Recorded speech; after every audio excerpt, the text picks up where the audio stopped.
정지수 의원입니다. 중대재해기업처벌법 제정 촉구 건의안에 대하여 제안 설명드리겠습니다.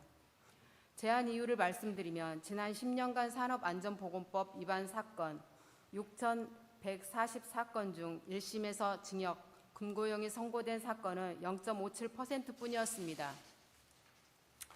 노동 현장에서의 참사가 끊이지 않는 것은 산업재해 사업주에 대한 솜방망이 처벌이 기업의 안전불감증을 불러오기에 이를 강력히 촉구하고자 중대재해기업처벌법 제정 촉구 건의안을 발의하고자 합니다. 건의안, 중대재해기업처벌법 제정 촉구 건의안. 2020년 4월 28일 경기도 이천 물류창고에서 38명의 건설 노동자가 생명을 잃고 10여 명의 노동자가 중경상을 입는 일어나서는 안 될 대형 참사가 발생했습니다. 먼저 이 자리를 빌어 유명을 달리한 고인들의 명복을 빌며 사랑하는 가족을 황망하게 잃는 유족분들에게 깊은 애도의 마음을 전합니다. 우리는 지난 2008년 40명의 노동자가 숨진 이천 냉동창고 화재 사건의 악몽을 생생히 기억하고 있습니다. 이번 화재 참사는 2008년의 사고를 그대로 답습했다는 점에서 참으로 부끄럽고 안타까운 일이 아닐 수 없습니다. 사고 후 12년이 지났지만 건설업의 다단계 하도급 구조는 변하지 않았고 기본적인 안전 조치가 묵살되는 제도와 관행은 그대로 존치되고 있기 때문입니다. 우리나라는 매년 2천여 명의 노동자들이 산업재해로 희생되는 산업안전 후진국입니다. 희생자의 대다수는 하청 그리고 비정규직 노동자들이며 하루 평균 약 6명의 노동자들이 출근한 뒤 가족의 품으로 퇴근하지 못하는 비극적인 현실이 이어지고 있습니다.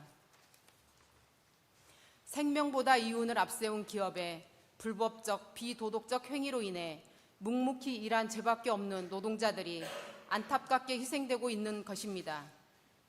이번 이천 화재 참사의 공사 발주자와 시공사는 산업안전보건공단으로부터 화재 위험 주의를 받고도 확실한 안전 조치를 취하지 않았고 결국 유증기로 가득 찬 밀폐 공간에서 작업을 하던 하청업체 파견 노동자들은 목숨을 잃었습니다. 노동 현장에서 이런 참사가 끊이지 않는 것은 산업재해 사업주에 대한 솜방망이 처벌이 기업의 안전불감증을 불러오기 때문입니다. 2009년부터 10년간 산업안전보건법 위반 사건 6,140사건 중 1심에서 징역, 금고형이 선고된 사건은 0.57%에 불과했습니다. 12년 전 이천 냉동창고 화재 때도 시공사는 고작 벌금 2천만 원으로 행사 집행 책임을 면했습니다. 이제 우리는 기업에 대한 엄중한 처벌이 없으면 산업 현장의 참사는 끝나지 않는다는 사실을 분명히 각인해야 할 것입니다. 문재인 대통령께서는 2017년 대선 후보 시절 중대재해기업처벌법 제정을 비롯한 생명안전 관련 공약을 지키겠다고 약속했습니다. 또한 정부 출범 이후에는 범부처 합동으로 중대산업재해 예방대책 등 안전대책을 발표했습니다. 하지만 생명안전제도 개선은 요원하거나 오히려 후퇴하였습니다. 반복되는 안전참사를 방지하기 위해 영국에서는 이미 2007년 기업살인법을 도입하였습니다.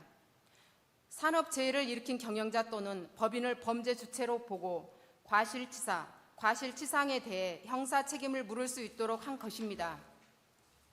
안전 의무를 위반한 사업주와 경영 책임자를 형사처벌할 수 있도록 하는 이 법안을 국회는 조속히 제정해야 할 것입니다. 이에 우리 군산시의회는 이제 새로이 구성되어 시작하는 제21대 국회와 정부가 이천 물류창고 산업재해와 같은 후진적 인재 사고가 더 이상 발생하지 않도록 중대재해기업처벌법을 제정하고 이윤보다 생명이 존중되고 재해 없이 일할 수 있는 사회를 만들기 위해 적극적으로 나서줄 것을 촉구하는 바입니다. 하나, 국회는 중대재해사고의 책임을 사업주나 경영 책임자에게 물을 수 있도록 중대재해기업처벌법을 제정하라. 하나, 정부는 안전참사를 방지하기 위한 대통령 공약과 범부처 합동대책을 즉시 이행하라. 2020년 6월 24일 군산시의회 의원 일동